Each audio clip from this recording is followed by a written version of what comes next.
Good morning. It's 8 a.m. Japan time on June 24, 2025. Yesterday, the Nikkei closed at 3834 yen, showing the little change. Future touched around 38500 yen overnight. But overall, the market did not react much to the geopolitical tension in the Middle East. As I've been saying, the market remains driven by short sellers with large unrealized losses. Um, the volatility index remains in the 26 range, indicating cautions, but there's no clear momentum toward selling pressure. This is a market that feels strong despite the sense of alertness. The dollar is slightly higher, while Bitcoin has dipped a bit. However, the market does not seem overheated.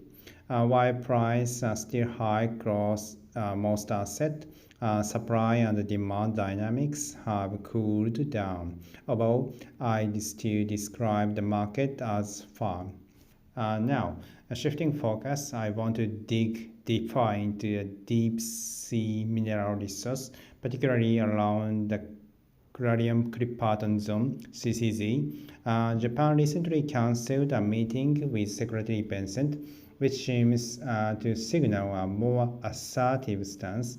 I believe the context here is Japan's hidden strength in seabed resource strategy. As mentioned before, Japan could shifting from being a resource-scarce nation to a resource-rich one through these developments. The CCZ is estimated to hold 21 billion tons of key metal like copper and cobalt, manganese, and nickel. Japan has right over 75,000 square kilometers in this zone, managed under the ISA, International Seabed Authority. To put it in perspective, global refining capacity of rare metal was about 30 million tons in 2023. So 21 billion tons is overwhelmingly large.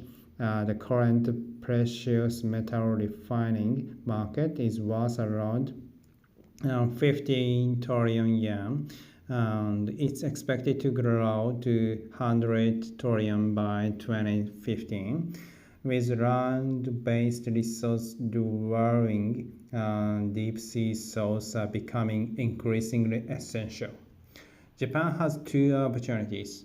One, leverage its EEZ exclusive economic zone, where there may be up to 1 to 2 billion tons of these metals, and to utilize its advanced refining technology to process metals mined from CCZ and other international water. Japan is not just sitting on these resources, it's uniquely positioning to refine and commercialize them. And this is where Japan could become the platform nation for rare metal refining, just like Swiss turned neutrality into economic advantage during the Cold War.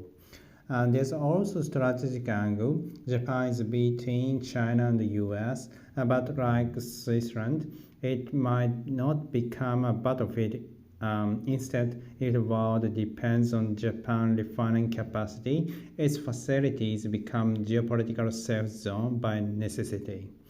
Lastly, from a logistical standpoint, Japan may also be preparing to transport deep sea ore to Tokyo Bay, refine it in industrial zone, and perhaps even revitalize historic river like the Sumida River as internal shipping routes.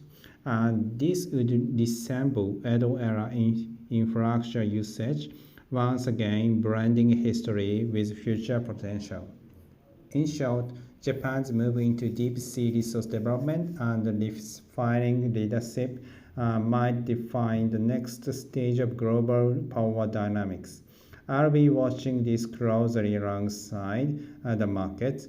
Thank you for listening. If you like this kind of macro deep dive, hit that long put button, follow for more. See you tomorrow.